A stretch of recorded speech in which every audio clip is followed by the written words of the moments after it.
35. 쿠트조프는 희끗한 머리를 숙인 채 양탄자로 덮은 긴 의자에 피에르가 아침에 보았던 바로 그 자리에 묵직한 몸을 내려놓고 앉아 있었다. 그는 아무 명령도 내리지 않고 그저 그에게 제안되는 것들에 대해 동의하거나 혹은 반대하거나 했다. 그래요, 그렇게 하시오. 그는 상의한 여러 제안에 이처럼 대꾸했다. 그래, 자네 가서 보고 오게. 가까이 있던 사람들 가운데 때로는 이 사람에게, 때로는 저 사람에게 말을 건넸다. 혹은 아니, 그럴 필요 없어. 기다리는 편이 낫겠네. 라고 말했다. 그는 부하들의 보고를 듣다가 그들의 요청이 있을 때면 명령을 내렸다. 그러나 보고를 들을 때는 자신에게 들리는 말의 의미에 관심을 갖는 것이 아니라 보고하는 사람들의 의조와 얼굴 표정에 깃든 다른 무언가에 관심이 있는 듯 보였다. 그는 죽음과 싸우는 수십만 명의 인간을 한 사람이 지휘하는 것은 불가능하다는 것을 오랜 전쟁 경험으로 알고 있었고 노인의 지혜로 이해하고 있었다. 그는 전투의 운명은 총사령관의 명령이나 군대가 포진한 장소나 대포와 전사자의 수가 결정하는 것이 아니라 군대의 사기라고 불리는 포착하기 어려운 힘이라는 것을 알고 있었다.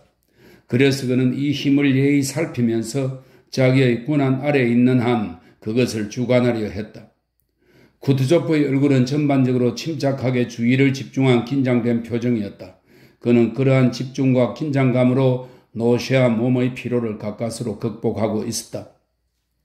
오전 11시 러시아군이 프랑스군에 빼앗긴 방어진지를 다시 탈환했지만 바그라티온 공작이 부상을 당했다는 보고가 들어왔다. 쿠트조프는 탄식하며 고개를 흔들었다.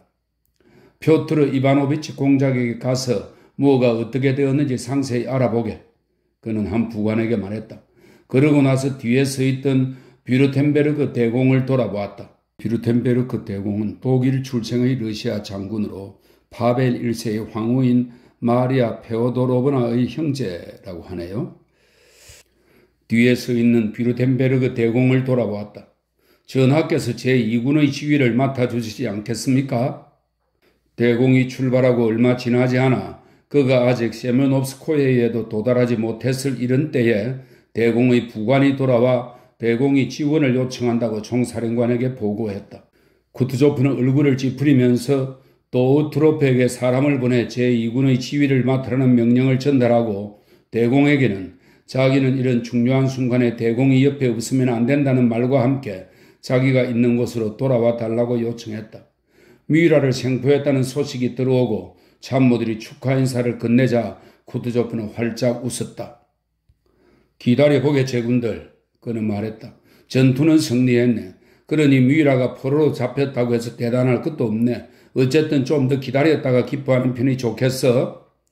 하지만 그는 부관을 보내 각 부대에 이 소식을 전하게 했다. 세르비닌이 방어 진지와 세메노프스코예가 프랑스군에 점령되었다는 소식을 가지고 왼쪽 측면에서 말을 몰고 달려왔을 때 쿠트조프는 전장의 소리와 세르비닌의 얼굴에서 그것이 좋은 소식이 아님을 짐작하고 마치 다리를 풀려는 듯 자리에서 일어나 세르비닌의 팔을 잡고 한 구석으로 데려갔다. 자네가 한번 가보게. 그는 예르몰로프에게 말했다. 뭔가 할 수 있는 게 없는지 보고 와. 쿠트조프는 러시아군 진지의 한복판인 고르키에 있었다. 나폴레옹이 아군의 왼쪽 측면에 강한 공격은 몇 번이고 격퇴되었다. 프랑스군 중앙부는 보르디노 앞에서 더 이상 진격하지 못했다. 왼쪽 측면에서는 우바로프의 기병대가 프랑스군을 몰아냈다. 2시가 넘어서자 프랑스군의 공격이 중단되었다. 전장에서 온 사람들의 얼굴에서 주위 사람들의 얼굴에서 쿠트조프는 최고조에 이른 긴장된 표정을 읽었다. 쿠트조프는 기대 이상의 오늘의 성공에 흡족했다. 하지만 체력이 노인을 저버렸다. 그의 머리가 툭 떨어지듯 여러 번 낮게 내려오는가 싶더니 꾸벅꾸벅 졸기 시작했다. 그의 앞에 식사가 차려졌다. 쿠트조프가 식사하고 있을 때 시종무관 볼초겐이 쿠트조프를 찾아왔다. 안드레이 공장 옆을 지나치며 전장을 넓은 장소로 옮겨야 한다고 말하던 바그라티온이 몹시도 정오하던 바로 그 사람이었다. 볼초겐은 바르클라이가 있던 곳에서 왼쪽 측면 전투 상황을 보고하러 왔다. 분별력이 뛰어난 바르클라이 더 톨리는 달아나는 부상병 무리와 군대의 무질서한 후방을 보면서 모든 전투 상황을 저울질한 후 아군이 패한 것으로 결론 짓고 총의하는 부하에게 이 소식을 들려 총사령관에게 보낸 것이다. 쿠투조프는 구운 닭고기를 힘겹게 씹으며 가늘게 뜬 즐거운 눈으로 볼초겐을 힐끔 쳐다보았다. 볼초겐은 조심성 없이 두 다리를 벌리고 반쯤 경멸하는 듯한 미소를 입가에 머금고서 한 손을 살짝 군모챙에 댄 채 쿠투조프에게 다가갔다. 볼초겐은 다소 꾸민 듯한 무관심으로 대공작을 대했다. 자신은 높은 교양을 겸비한 군인으로서 러시아인들이 이 쓸모없는 노인을 우상화하는 것은 내버려 두겠지만 자기가 상대할 인간이 어떤 인간인지 안다는 점을 보여주려는 목적에서였다. 이 노인장은 아주 느긋하군. 볼초겐은 속으로 이렇게 생각하고 쿠투조프 앞에 놓인 접시들을 굳은 표정으로 헐깃 쳐다본 후 바르클라이가 명한 대로 또 자신이 보고 이해한 대로 왼쪽 측면의 전투 상황에 대해 노인장에게 보고하기 시작했다. 우리 진지의 모든 지점이 적의 수중에 들어갔습니다. 우리로서는 부대가 없기 때문에 그것들을 다시 탈환할 수도 없습니다. 병사들이 달아나고 있으며 그들을 막는 것은 불가능합니다. 그가 보고했다. 쿠투조프는 씹기를 멈추고 마치 그가 하는 말을 이해하지 못하겠다는 듯 놀란 표정으로 볼초겐을 뚫어지게 쳐다보았다. 노인장이 흥분했음을 눈치챈 볼초겐이 미소를 띠고 말했다. 제가 본 것을 대공작 가깝게 숨기는 것은 옳지 않다고 생각합니다. 군대는 완전히 혼돈에 빠져 있고. 당신이 보았소? 당신이 직접 보았소? 쿠투조프가 벌떡 일어나 볼초겐에게 바짝 다가서며 찌푸린 얼굴로 고래고래 소리를 지르기 시작했다. 어떻게 당신이, 어떻게 감히? 그는 위협적인 몸짓으로 두 팔을 흔들고 숨을 헐떡이면서 큰 소리로 외쳤다. 이보시오. 어떻게 당신이 감히 내게 그런 말을 할 수 있어? 당신은 아무것도 모르고 바르클라이 장군에게 전하시오. 그의 정보는 틀렸고 총사령관인 나야말로 전투의 진짜 과정을 더 잘 알고 있다고 말이오. 볼초겐이 무라 반박을 했지만 쿠투조프가 말을 가로막았다. 적은 왼쪽 측면에서 격퇴되었고 오른쪽 측면에서 패배했어. 당신이 제대로 보지 못했다면 자신도 모르는 것을 함부로 짓거리지 마시오. 바르클라이 장군에게 가서 내일 내가 반드시 적을 공격할 계획이라는 것을 전하시오. 쿠투조프는 엄격하게 말했다. 모두들 침묵했다. 노 장군이 힘겹게 헐떡이는 소리만 들렸다. 모든 곳에서 적은 격퇴되어서 나는 그것에 대해 하나님과 우리 용맹한 군대에 감사하고 있어. 적은 패했어. 내일 우리는 그들을 성스러운 러시아 땅에서 몰아낼 것이오. 쿠투조프가 성호를 끄며 말했다. 그리고 갑자기 눈물을 글썽이며 흐느끼기 시작했다. 볼초겐은 어깨를 으쓱한 뒤 입술을 일그러뜨리고 노인장의 완고함에 놀라며 말없이 옆으로 물러났다. 저기 오는군, 나의 영웅이. 쿠투조프는 그때 구렁으로 올라오는 뚱뚱하고 잘생긴 검은 머리의 장군을 향해 말했다. 그는 보로디노 평원의 주요 지점에서 하루 종일 보낸 라옙스키였다. 라옙스키는 부대들이 자기 자리를 확고하게 지키고 있으며 프랑스군이 감히 더 이상 공격을 시도하지 못한다고 보고했다. 그 말을 들은 쿠투조프는 프랑스어로 말했다. 그럼 그대는 아마도 다른 사람들처럼 우리가 후퇴해야 한다고 생각하지 않는 것 같소? 정반대입니다. 대공작 각하. 승패를 가리기 어려운 전투에서 승자로 남는 것은 더 끈질긴 쪽입니다. 라옙스키가 대답했다. 제 견해로는 카이사로프. 쿠투조프가 큰 소리로 부관을 불렀다. 앉아서 내일을 위한 명령서를 써주게. 그러고는 또 다른 사람을 돌아보며 말했다. 그리고 자네는 전선으로 가서 내일 아군이 공격에 나설 거라고 알리게. 쿠투조프가 라옙스키와 대화를 나누고 명령을 구술하고 있을 때 볼초겐이 바르클라이의 진영으로 돌아와 바르클라이 더 톨리 장군이 원수가 내린 명령의 확인서를 원한다고 보고했다. 쿠투조프는 볼초겐을 쳐다보지도 않고 그 명령을 서면으로 작성하라고 명령했다. 전 총사령관은 개인적인 책임을 회피하기 위해 매우 당연한 일이지만 그것을 원한 것이었다.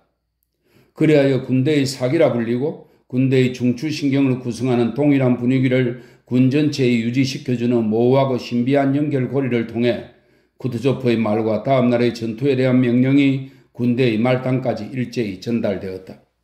그 연결고리의 마지막 사설에 전달된 것은 그 말이나 명령과는 거리가 멀었다.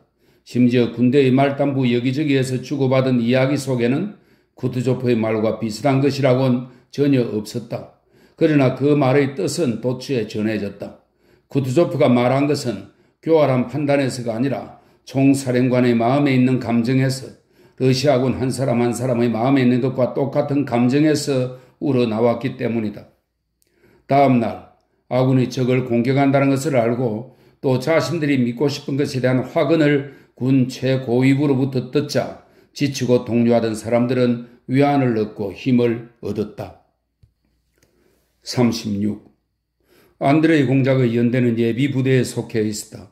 예비부대는 1시가 지나도록 포병이 맹렬한 포화를 퍼붓는 가운데 세면옵스코의 뒤편에 군사행동 없이 주둔했다. 1시가 넘었을 때 이미 200명이 넘는 병사를 잃은 연대는 세면옵스코에와 구릉포대의 중간 지역 짓밟힌 귀리밭으로 전진했다. 그곳에서 이날 수천 명이 전사했고 1시에서 2시 사이엔 수백에 달하는 적의 강력한 집중 포화를 받았다. 자리를 떠나지 않은 채 사기 감독 못 해보고 연대는 병사의 3분의 1을 더 잃었다. 전방, 특히 오른쪽 측면에서는 흩어지지 않은 포연 속에 대포들이 쿵쿵 포성을 울려댔고 앞쪽의 전 지역을 뒤덮은 비밀스러운 포연 속에서는 빠르게 슉슉거리는 포탄과 느리게 휙휙대는 유탄이 쉴 새 없이 날아다녔다.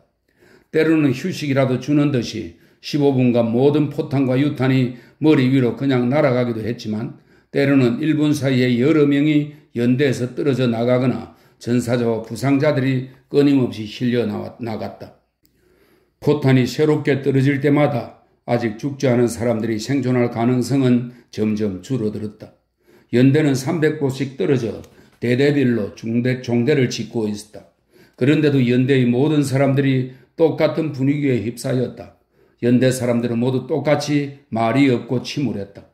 대열 사이에서 간혹 말소리가 들리긴 했지만 포탄이 떨어지는 소리와 들 것을 가져와 라는 외침이 들릴 때마다 말소리도 그쳤다.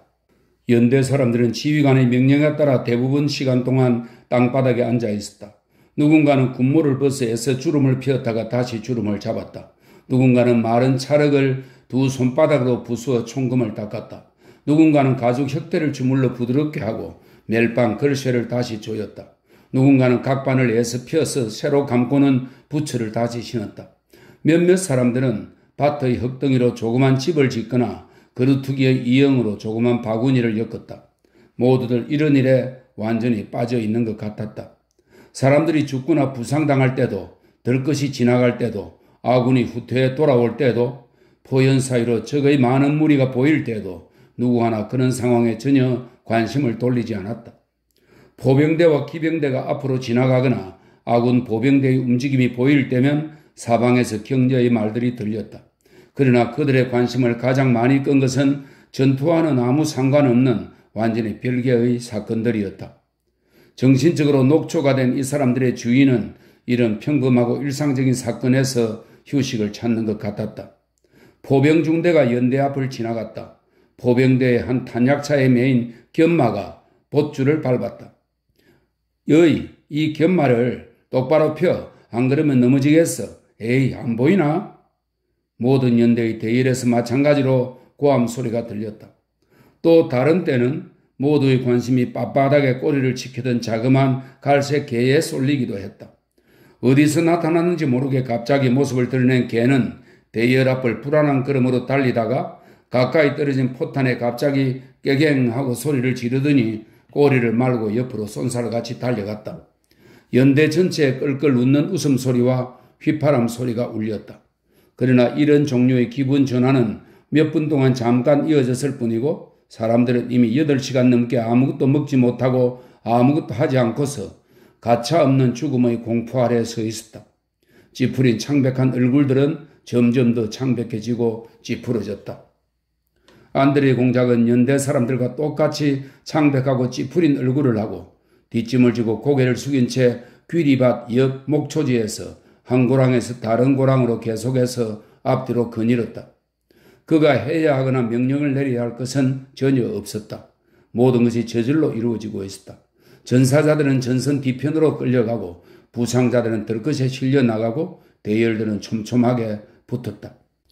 병사들은 달아나다가도 곧바로 서둘러 돌아오곤 했다. 처음에 안드레이 공작은 병사들에게 용기를 북돋아 주고 모범을 보이는 것이 자신의 의무라고 생각하며 대열들 사이를 돌아다녔다.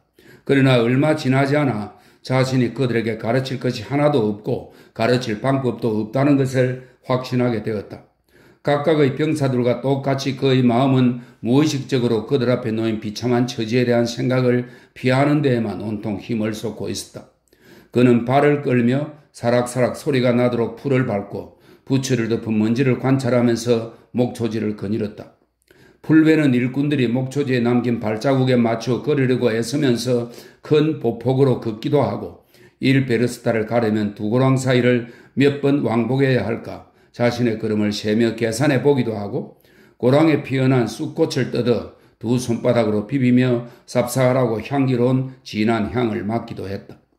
전날의 정신노동로부터 남은 것은 전혀 없었다.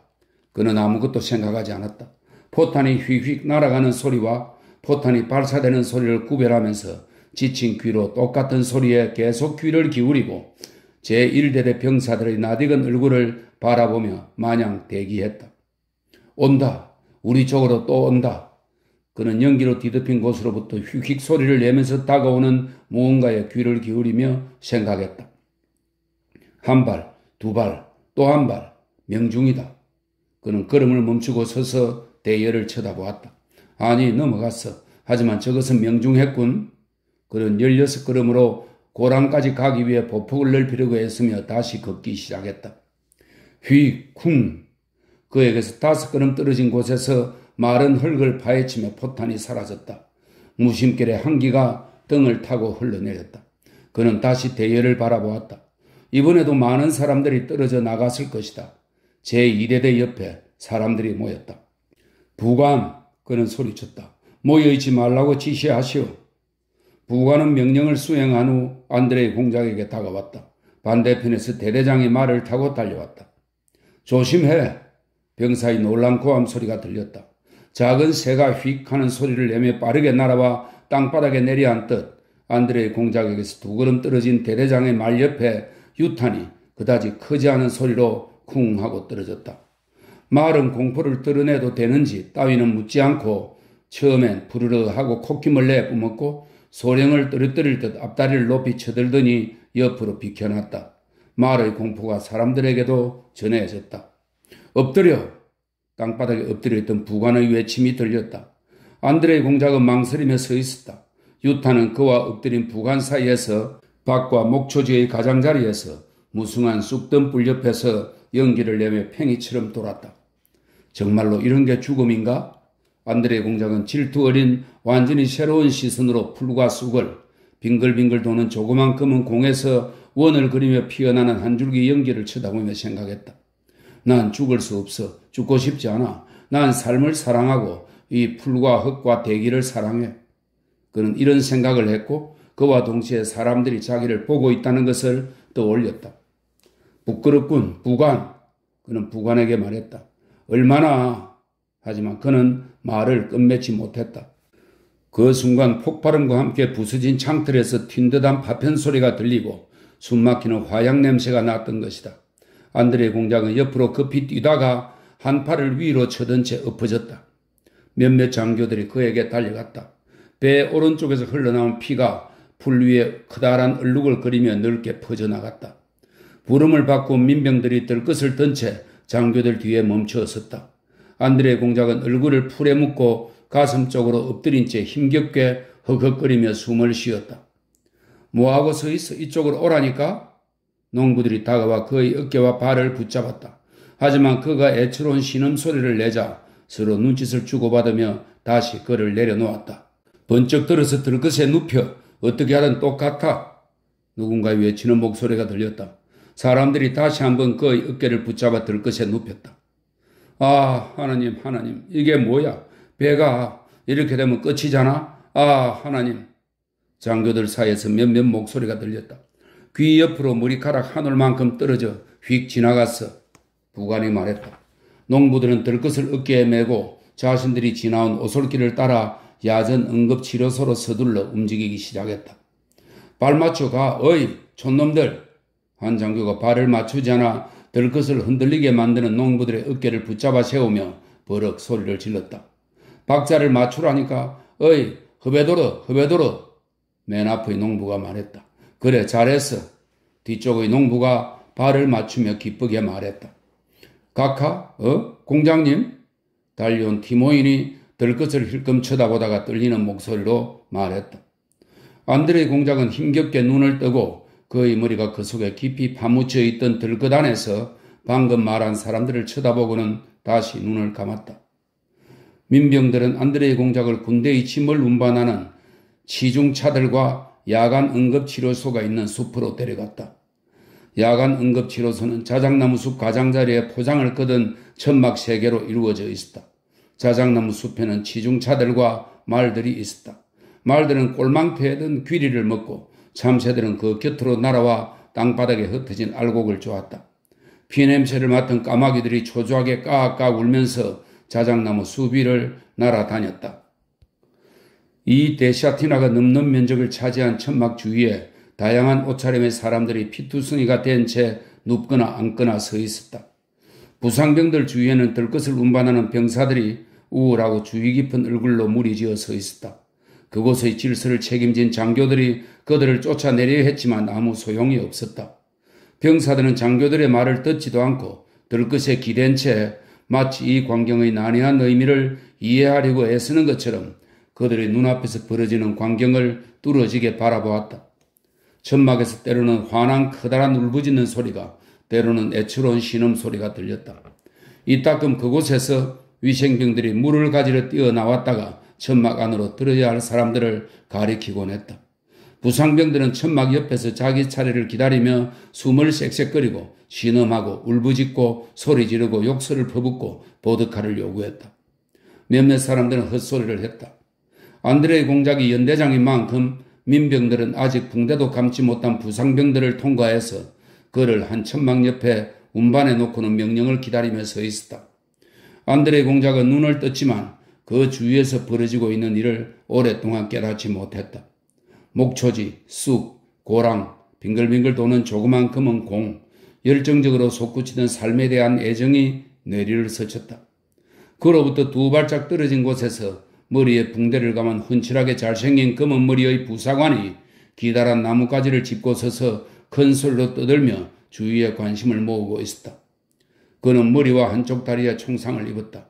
들것을 운반하는 병사들과 부상병들의 무리가 그 주위에 모여 그의 이야기에 열심히 귀를 기울였다. 우리가 그자를 이곳에서 죽도록 두들겨 팼지. 그랬더니 그놈이 모든 것을 내려놓더군. 우리가 정말 왕을 잡았다니까? 병사는 주위를 둘러보면서 흥분에 들던 검은 눈을 빛내며 큰 소리를 쳤다. 이 봐 형제들, 바로 그때 예비 부대가 와 주었더라면 그자는 자기 직함도 남기지 못했을 거야. 그러니까 내 말이 진짜 맞대도.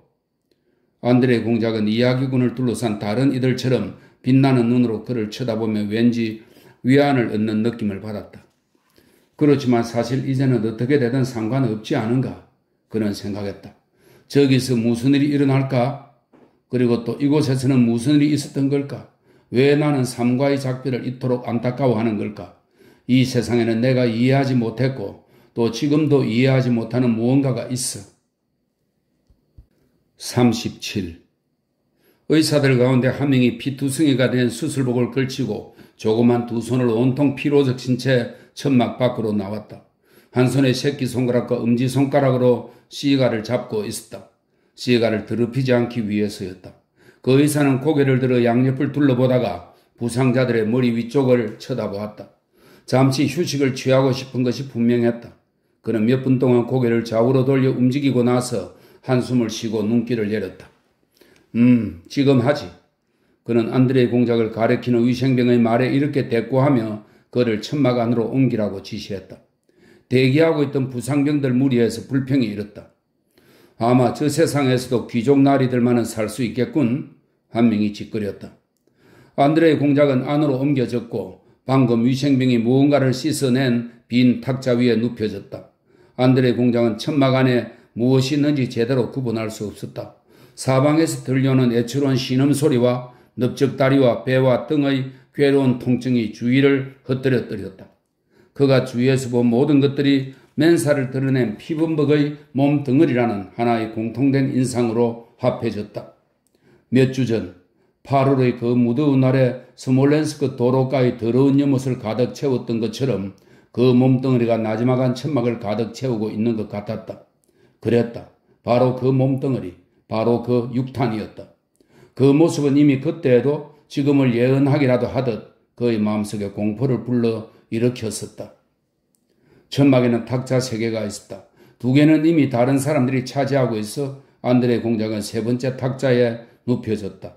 그는 잠시 혼자 남겨졌다. 그래서 무심코 다른 2 탁자에서 무슨 일이 일어나는지 보게 되었다. 가까운 탁자에는 타타르인이 앉아 있었다.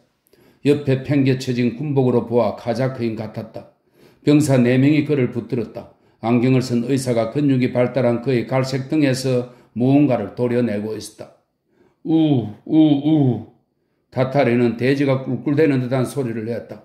그러다 갑자기 광대뼈 붉어진 들창코의 검은 얼굴을 치켜들고 하얀 이를 드러낸 채 몸부림치고 경련을 일으키고 쇠소리 섞인 찢어질 듯한 목소리를 길게 내리며 날카롭게 울리는 비명을 질렀다. 사람들이 몰려있는 다른 탁자 위에는 우람하고 뚱뚱한 남자가 고개를 뒤로 젖힌 채 들어 누워 있었다. 곱슬머리, 머리 색깔, 두상이 이상하게도 안드레이 공작의 눈에 익은 듯 했다. 몇몇 위생병들이 그 남자의 가슴을 누르며 꽉 붙잡았다. 희고 퉁퉁한 커다란 한쪽 다리가 열로 인한 경련을 일으키며 빠르고 빈번하게 멈추지 않고 부들부들 떨렸다. 그 남자는 발작하듯 흐느끼다가 목이 메어 킥킥거렸다. 의사 2명이, 한 명은 얼굴이 창백해져서 부들부들 떨고 있었다. 의사 2명이 말없이 남자의 다른 쪽 시뻘건 다리에 무언가를 하고 있었다.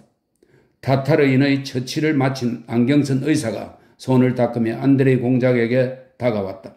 그는 안드레이 공작의 얼굴을 헐기 보고는 급히 뒤돌아섰다. 옷을 벗겨 무엇하고 서 있어? 그는 위생병들에게 화를 내며 소리 질렀다. 소매자락을 끌어붙인 위생병이 다급한 손놀림으로 단추를 끌고 옷을 벗기는 동안 안드레이 공작의 머릿속에 아득히 먼 유년 시절이 떠올랐다. 의사는 상처 위로 몸을 낮게 숙여 그 부위를 만져보더니 무겁게 한숨을 쉬었다. 그러고 나서 누군가에게 신호를 보냈다. 그리고 안드레이 공작은 뱃속의 지독한 통증에 의식을 잃었다. 그가 정신을 차렸을 때 넓적다리에 부서진 뼈는 적출되고 찢어진 살들은 절단되고 상체에는 붕대가 감겨 있었다. 누군가 그의 얼굴에 물을 뿌렸다. 안드레이 공작이 눈을 뜨자마자 의사가 그에게 몸을 숙여 말없이 입을 맞추고는 서둘러 자리를 떠났다. 고통을 견디고 난 후 안드레이 공작은 오랫동안 경험하지 못했던 행복감을 느꼈다. 인생에서 가장 멋지고 행복했던 순간들, 특히 가장 아련한 어린 시절이 떠올랐다. 누군가가 그의 옷을 벗기고 작은 침대에 눕혀주던 때, 보모가 자장가를 불러주던 때, 그가 베개에 머리를 묶고 생에 대한 자각만으로도 행복해하던 때, 그 모든 순간들이 그의 상상 속에서 과거가 아닌 현실로 떠올랐다. 안드레이 공작에게 낯익은 두상의 부상자 주위에서 의사들이 부산을 떨었다. 사람들이 그를 안아 일으켜 진정시키고 있었다. 보여줘요. 흐느낌으로 이따금 끊어지는 고통에 굴복한 겁에 질린 신음소리가 들려왔다. 그 신음소리를 들으면서 안드레이 공작은 울고 싶었다. 자신이 영예도 없이 죽어가고 있기 때문이든 삶과 작별하는 것이 비통했기 때문이든 되돌릴 수 없는 어린 시절에 대한 기억 때문이든 고통을 겪고 있기 때문이든 다른 사람들이 고통을 겪고 있고 그 남자가 자기 앞에서 너무도 불쌍하게 신음하고 있기 때문이든 어쨌든 그는 어린아이 같은 선하고 기쁨에 가까운 눈물을 흘리며 울고 싶었다. 누군가 부츠를 신은 채 절단되어 피가 굳은 한쪽 다리를 그에게 보여주었다. 그가 여자처럼 흐느끼기 시작했다. 부상병 앞에 서서 그의 얼굴을 가리고 있던 의사가 자리를 떴다. 오 하나님, 이게 어찌된 일이야? 이 사람이 왜 여기 있단 말인가? 안드레이 공작은 속으로 중얼거렸다. 불행에 빠져 흐느끼고 있는 방금 한쪽 다리를 잃고 무력해진 인간에게서 그는 아나톨 후라긴을 알아보았다. 사람들은 아나톨의 팔을 부축하고 그에게 물이던 컵을 내밀었다. 하지만 그는 입술이 부풀어 오르고 떨려서 물컵을 물 수 없었다. 아나톨은 고통스럽게 오열했다. 그래, 그 사람이야. 그래, 저 사람은 무엇 때문인지 나와 괴로운 인연을 얽혀 있어. 안드레 공작은 눈앞에서 벌어진 일을 아직 명확하게 이해하지 못한 채 생각에 잠겼다. 이 사람과 나의 어린 시절, 나의 인생이 어떤 연을 맺고 있을까? 그는 답을 찾지 못한 채 스스로에게 묻고 있었다. 그때 갑자기 어린 시절의 순수와 사랑의 세계로부터 생각지도 못한 새로운 회상이 안드레 공작 앞에 펼쳐졌다. 1810년 무도회에서 처음 만났을 때의 나타샤가 기억났다. 가냘픈 목덜미와 가느다란 팔, 금방이라도 환희에 휩싸일 듯 두려움과 행복이 뒤섞인 얼굴. 그의 마음속에서 그녀를 향한 사랑과 다정함이 그 어느 때보다 더 생생하고 더 강하게 깨어났다. 부풀어 오른 눈동자에 가득 차오른 눈물을 통해 자기를 흐릿하게 바라보는 이 사람. 안드레 공작은 그와 자기 사이에 존재하는 관계를 기억해냈다. 안드레 공작은 모든 것을 기억해냈다. 그러자 이 사람에 대한 환히 가득한 연민과 사랑이 그의 행복한 가슴을 가득 채웠다. 안드레 공작은 더 이상 참지 못하고 인간들에 대해, 자신에 대해, 그들과 자신의 잘못에 대해 부드럽고 애정어린 눈물을 터뜨렸다. 연민, 형제들에 대한 사랑, 사랑하는 이들에 대한 사랑, 우리를 미워하는 자들에 대한 사랑, 원수에 대한 사랑, 그래, 하나님이 이 땅에 널리 전하신 사랑, 마리아 공작 영예가 내게 가르쳐준 사랑, 내가 이해하지 못한 사랑이야. 그것이 바로 내가 삶이 아쉬웠던 이유였구나. 그것이 내가 살게 된다면 내게 남겨진 따라야 할 길이었구나. 그러나 이젠 너무 늦었어. 난 그것을 알지. 38. 시체들과 부상자들로 뒤덮인 전장의 끔찍한 광경에 머리가 묵직한 느낌과 친분 있는 장군들 20명가량이 전사하거나 부상당했다는 소식, 한때 강건했던 자신의 한쪽 팔이 이제 힘이 없어졌다는 자각과 결합하여 나폴레옹에게 예상치 않은 인상을 불러일으켰다. 그는 평소 그것을 통해 자신의 정신력을 시험하며 그가 생각하기에 전사자와 부상자를 구경하는 것을 좋아했다. 그런데 이날 전장의 소름 끼치는 광경은 그가 자신의 뛰어난 점이자 위대함이라고 여기온 그 정신력을 압도해버렸다. 그는 서둘러 전장을 떠나 세바르디노 구렁으로 돌아갔다. 누렇게 떠서 부석부석하고 힘겨워 보이는 얼굴, 흐리멍덩한 눈, 빨간 코, 갈라지는 목소리로 나폴레옹은 자기도 모르게 포승의 귀를 기울이며 눈을 내리뜨고 접이식 의자에 앉아 있었다. 그는 병적인 울적함에 빠져 자신을 참가자로 생각하면서도 그것을 멈출 수 없는 전투가 끝나기를 기다렸다. 개인으로서의 인간적인 감정이 짧은 순간 그가 그토록 오랫동안 몸바쳐온 인생의 인위적인 환영을 압도했다. 그는 전장에서 목격한 고통과 죽음을 자신에게로 옮겨보았다. 머리와 가슴의 묵직함은 자신에게도 고통과 죽음의 가능성이 존재한다는 점을 일깨웠다. 그는 이 순간 자신을 위해 모스크바도 승리도 영예도 원하지 않았다. 그에게 무슨 영예가 더 필요하겠는가? 이 순간 그가 간절히 바라는 것은 오직 하나, 휴식과 평온과 자유뿐이었다. 그러나 그가 세메노프스코의 고지로 갔을 때 포병대 지휘관이 크냐지코브 앞에 밀집한 러시아군에 더 강력한 포화를 퍼부을 수 있도록 그 고지에 몇 개 중대의 포병을 배치하자고 제안했다.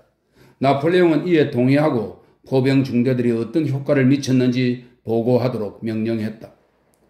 부관이 말을 타고 달려와 황제의 명령에 따라 대포 200문을 러시아 쪽으로 돌렸지만 러시아군은 여전히 그 자리에 머물러 있다고 보고했다. 아군의 포화가 저들의 대열을 차례차례 쓰러뜨리는데도 저들은 여전히 버티고 있습니다. 부관이 말했다. 놈들이 아직도 더 원하는구먼? 나폴레옹이 쉰 목소리로 내뱉었다. 네, 폐하? 제대로 알아듣지 못한 부관이 되물었다. 놈들이 아직도 더 원하고 있어. 나폴레옹은 얼굴을 찌푸리며 쉰 목소리로 말했다. 퍼부어줘. 하지만 그의 명령이 없어도 그가 바라는 대로 되고 있었다. 그는 단지 사람들이 자기 명령을 기다린다고 생각하여 명령을 내렸다. 그래 그는 또다시 어떤 위대함이라는 인위적인 환영들의 세계로 이동했으며 그에게 예정되어 있던 그 잔인하고 슬프고 괴롭고 비인간적인 역할을 다시 순종적으로 수행하기 시작했다. 연자방아에 매여 빙글빙글 도는 말이 스스로를 위해 무언가를 하고 있다고 공상하는 것처럼, 그리고 이 사건에 참여한 어느 누구보다 무겁게 지금 눈앞에서 벌어지는 일의 모든 무게를 짊어진 이 남자의 이성과 양심은 비단 이 시각과 이날에만 흐려졌던 것은 아니었다. 그는 생의 마지막 순간까지도 선도, 아름다움도, 진리도, 자기 행위의 의미도 결코 이해하지 못했으며, 그가 그것들의 의미를 이해하기에는 그의 행위는 선과 진실과 너무도 정반대이고 인간적인 모든 것과 너무도 거리가 멀었다. 그는 세상 사람 절반이 칭찬하는 자신의 행위들을 거절할 수 없었고, 그래서 진실과 선, 모든 인간적인 것을 거절해야만 했다. 그가 죽은 사람들과 불구가 된 사람들이 널브러져 있는 전장을 돌아다니고 그 사람들을 보면서 프랑스군 한 명을 상대하는데 러시아군 몇 명과 맞먹을까 셈하고는 프랑스군 한 명이 러시아군 5명과 맞먹으리라 스스로를 속이며 기뻐할 이유를 찾은 것도 이날만이 아니었다. 파리에 보내는 편지에서 5만 명의 시체가 있었다는 이유로 전장은 웅장했다라고 쓴 것도 이날만이 아니었다. 세인트 헬레나 섬의 고독한 정적 속에서도 그는 자신이 해낸 위대한 업적을 저술하는 데 여가를 바치려 한다고 말하면서 그는 다음과 같이 썼다. 러시아 전쟁은 현대에 가장 지지받은 전쟁이어야 했다. 그것은 양식과 참된 유익을 위한 전쟁이었고 만인의 안녕과 안전을 위한 전쟁이었기 때문이다. 그리고 순수하게 평화를 옹호하는 보수적인 전쟁이었다. 그것은 위대한 목적, 즉 불확실성의 종지부를 짓고 안녕의 시작을 가져오기 위한 것이었다. 그렇게 함으로써 만인의 행복과 번영으로 충만한 새로운 지평, 새로운 과업이 열리게 되었을 것이다. 유럽 체제의 토대가 놓이고 오직 그것의 설립만이 문제로 남았을 것이다. 위대한 안건들에 만족하고 어디에서는 평안을 느꼈던 나도 나의 의회와 나의 신성동맹을 소유했을 것이다. 그것들은 내게서 도적질한 착상이다. 그 위대한 군주들의 회합에서 우리는 한 가족처럼 우리의 이익을 논의하고 서기가 주인의 의견을 고려하듯 여러 민족들의 의견을 고려했을 것이다. 유럽은 이런 식으로 하나의 동일한 국민이 되었을 것이고 모든 사람이 어느 곳을 여행하든 공동의 조국에 늘 있게 되었을 것이다. 나는 모든 강을 만인을 위한 백길로 삼고 바다를 공해로 삼고 상시체제의 대규모 군대를 단일한 군주의 친위대로 축소하자고 요구했을 것이다. 프랑스로 위대하고 강력하고 장엄하고 평화롭고 영광스러운 조국으로 돌아갔더라면 나는 그 국경선들을 더 이상 변화될 수 없는 것으로 선언하고 미래의 모든 전쟁을 방어전으로 한정하고 모든 새로운 영토 확장을 반국가적인 행위로 선언했을 것이다. 나는 아들을 제국의 통치에 참여시켰을 것이다. 나의 독재는 종식되고 아들의 입헌 통치가 시작되었을 것이다. 파리는 세계의 수도가 되었을 것이고 프랑스 국민은 모든 민족들에게 선망의 대상이 되었을 것이다. 그리고 나의 아들이 황제로서 교육받는 동안 나는 황후와 더불어 진짜 시골 부부처럼 말을 타고 제국 방방곡곡을 차례로 방문하면서 사람들의 고충을 받아주고 비리를 척결하고 전국 각지 모든 곳에 지식과 선행을 베푸는 일에 나의 여가와 여생의 날들을 바쳤을 것이다. 신의 섭리에 의해 여러 민족의 사형 집행인이라는 슬프고도 자유롭지 못한 역할을 수행하도록 예정된 그는 자기 행위의 목적이 여러 민족의 행복이었으며 자신이 수백만 명의 운명을 지배할 수 있으며 권력을 수단으로 이용해 선행을 베풀 수 있었다고 확신했던 것이다. 그는 러시아 전쟁에 대해 다음과 같이 계속 써나갔다. 비스와 강을 건넌 40만의 군인들 가운데 절반은 오스트리아인, 프로이시안인, 섹슨족 사람들, 폴란드인, 바르에른 사람들, 비르텐베르크 사람들, 메클렌부르크 사람들, 스페인인, 이탈리아인, 나폴리 사람들이었다. 엄밀히 말하면 제국군 가운데 3분의 1은 네덜란드인, 벨기에인, 라인 강변의 주민들, 피에몬테 사람들, 스위스인, 제노바 사람들, 토스카나 사람들, 로마 사람들, 제32사단 지역의 주민들, 브레멘 사람들, 함부르크 사람들 등으로 이루어져 있었다. 그 중에서 프랑스를 할 줄 아는 사람은 14만 명도 채 되지 않았다.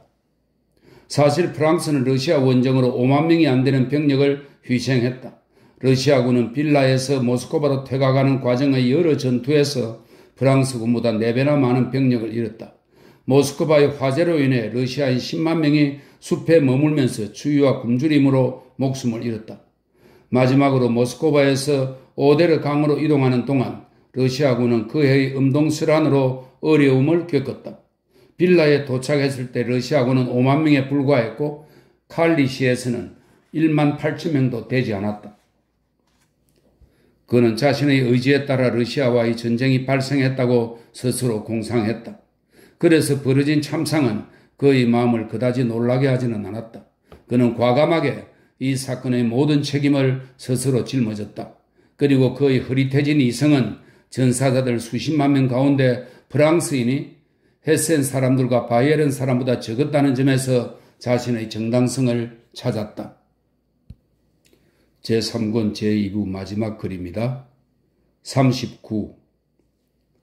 다비도프가와 국유지 농민들이 소유해왔던 밭과 목초지에 보로디노와 고르키와 세바르디노와 세면옵스코의 마을의 농민들이 수백 년 동안 수확을 거둬들이고 가축을 방목하던 그 들판들과 목초지에 수만 명의 사람들이 다양한 자세와 다양한 군복 차림으로 시체가 되어 널브러져 있었다. 야전 응급치료소가 있는 1데샤티나 면적의 풀과 땅이 피로 붉게 물들었다. 온갖 부대의 부상자들과 부상을 입지 않은 자들의 무리가 겁에 질린 얼굴을 하고 한편에서는 모자이스크로 다른 편에서는 발루예브로 발을 질질 끌며 후퇴했다. 다른 무리의 사람들은 지치고 굶주린 채 지휘관들에게 이끌려 앞으로 나아갔다. 또 다른 무리의 사람들은 자기 자리를 고수하며 사격을 계속했다. 예전에는 아침 햇살을 받은 총금의 반짝임과 연기로 겉으로 활기차고 아름답게 보이던 들판에 이제는 습하고 옅은 안개와 연기가 깔리고 질산칼륨과 피의 시큼하고 이상한 냄새가 났다. 작은 구름들이 몰려와 전사자, 부상자, 겁에 질린 사람들, 기진맥진한 사람들, 의욕에 빠진 사람들의 머리 위로 보슬비가 뿌리기 시작했다. 보슬비는 마치 이렇게 말하는 것 같았다. 충분해요. 충분하다고요. 인간 여러분들 이제 그만하세요. 정신 차려요. 당신들은 뭘 하고 있는 겁니까? 식량도 없고 휴식도 없어 탈진한 이쪽과 저쪽의 병사들은 아직도 서로를 죽여야 하는지에 대해 똑같이 의심을 품기 시작했다. 모든 사람들의 얼굴에 동요하는 기색이 역력하게 나타났고 각 사람의 마음에는 똑같이 다음과 같은 물음이 일었다. 무엇 때문에? 누구를 위해 내가 사람을 죽이거나 죽임을 당해야 하지? 당신이나 죽이고 싶은 사람을 죽여. 당신이나 하고 싶은 대로 하란 말이야. 난 더 이상은 하고 싶지 않아. 저녁 무렵이 되자 사람들의 마음속에 이런 생각이 똑같이 무르익었다. 이들은 자신들이 행한 일에 두려움을 느끼며 언제라도 모든 것을 내던지고 발길 닿는 대로 달아날 수 있었다. 그러나 전투가 끝날 무렵 사람들은 이미 자신의 행위가 얼마나 끔찍한지 느끼면서도 또 그 행위를 멈추면 기뻐할 것이면서도 어떤 이해할 수 없는 신비한 힘에 여전히 지배받고 있었다. 땀과 피로 흠뻑 젖은 3명당 1명꼴로 남은 포병들은 피로로 휘청거리고 숨을 헐떡이면서도 탄약을 나르고 장전하고 조준하고 점화했다. 포탄은 여전히 빠르고 잔혹하게 양진영을 날아다니며 인간의 육체를 짓뭉개했다. 인간의 의지가 아니라 인간과 세계를 지배하는 이의 의지로 벌어지는 이 끔찍한 일은 끊임없이 계속해서 벌어지고 있었다. 누군가 혼란에 빠진 러시아군의 후방을 보았더라면 프랑스군이 한 번 더 조금만 힘썼더라면 러시아군이 전멸했을 거라고 말했을 것이다. 그리고 또 다른 누군가는 프랑스군의 후방을 보았더라면 러시아군이 한 번 더 조금만 힘썼더라면 프랑스군이 괴멸했을 거라고 말했을 것이다. 그러나 프랑스군도 러시아군도 그 힘을 쓰지 않았고 전장의 화염은 천천히 사그라졌다. 러시아군이 그 힘을 쏟지 않은 것은 그들이 먼저 프랑스군을 공격한 게 아니기 때문이다. 전투 초기에 그들은 모스크바로 향하는 도로를 차단하고 그곳에 머물렀는데 전투가 끝날 무렵에도 여전히 그곳에 머물고 있었다. 그러나 프랑스군을 격파하는 것이 러시아군의 목표였다 할지라도 그들은 그 최후의 노력을 행할 수 없었을 것이다. 왜냐하면 러시아군의 전 부대가 격파되는 바람에 전투에서 피해를 입지 않은 부대가 없었고 러시아군은 제자리에 머물면서 자기 군대의 절반을 잃었기 때문이다. 지난 15년 동안의 모든 승리들을 기억하고 나폴레옹의 불패를 확신하는 프랑스군으로서는 자신들이 전장의 일부를 장악했고 병사의 4분의 1만 잃었을 뿐이며 아직 아무런 손실도 입지 않은 근위대 2만 명이 있다는 점을 인식하고 있던 프랑스군으로서는 이런 노력을 해보는 것이 손쉬웠다. 진지에서 몰아내 섬멸할 목적으로 러시아군을 공격한 프랑스군은 마땅히 노력했어야 했다. 러시아군의 전투전과 마찬가지로 모스크바로 가는 길목을 가로막고 있는 한 프랑스군의 목적은 달성될 수 없을 뿐 아니라 모든 노력과 손실이 헛되게 끝나기 때문이다. 그러나 프랑스군은 이런 노력을 하지 않았다. 몇몇 역사가들은 나폴레옹이 전투에서 승리를 거두기 위해서는 아무 손실도 입지 않은 고참 근위대를 내보낼 필요가 있었다고 말한다. 나폴레옹이 자신의 근위대를 내보냈더라면 어떻게 되었을까 하고 말하는 것은 봄이 가을로 변했더라면 어떻게 되었을까 하고 말하는 것과 같다. 그런 일은 있을 수 없었다. 나폴레옹이 근위대를 내보내지 않은 것은 원하지 않아서가 아니라 그것이 불가능했기 때문이다. 프랑스군의 장교들, 장군들, 병사들은 모두 그것이 불가능하다는 것을 알았는데 왜냐하면 군대의 저하된 사기가 그것을 허용하지 않았기 때문이다. 무시무시하게 흔들어대던 두 팔이 무기력하게 툭 떨어지는 마치 꿈을 꾸는 것과 비슷한 감정을 경험한 사람은 나폴레옹만이 아니었다. 모든 장군들, 프랑스군의 모든 전투병들과 비전투병들, 이전 전투들로부터 온갖 경험을 갖고 있는 그들도 병력의 절반을 잃고도 전투의 초기와 다름없이 위협적인 모습으로 끝까지 자리를 사수하는 적 앞에서 똑같은 공포의 감정을 느꼈다. 프랑스 군대의 공격적인 정신력이 소진되고 말았다. 문양이 들어간 군기, 즉 막대기에 매달린 천조각을 획득하는 것이나 부대가 주둔했거나 주둔하는 공간으로 결정되는 승리가 아니라 상대에게 적의 정신적 우월함과 자신들의 무력을 믿게 하는 정신적 승리를 프랑스군은 보로디누에서 러시아군에 빼앗겼던 것이다. 기세 좋게 달리다 치명상을 입고 미쳐 날뛰는 맹수처럼 프랑스의 침공은 그 자체의 파멸을 감지했다. 그러나 병력이 프랑스군의 절반에 불과했던 러시아군이 진로에서 벗어나지 않을 수 없었던 것처럼 프랑스의 침공은 멈출 수가 없었다. 일단 충격이 가해지자 프랑스군은 모스크바까지 계속 굴러갈 수 있었다.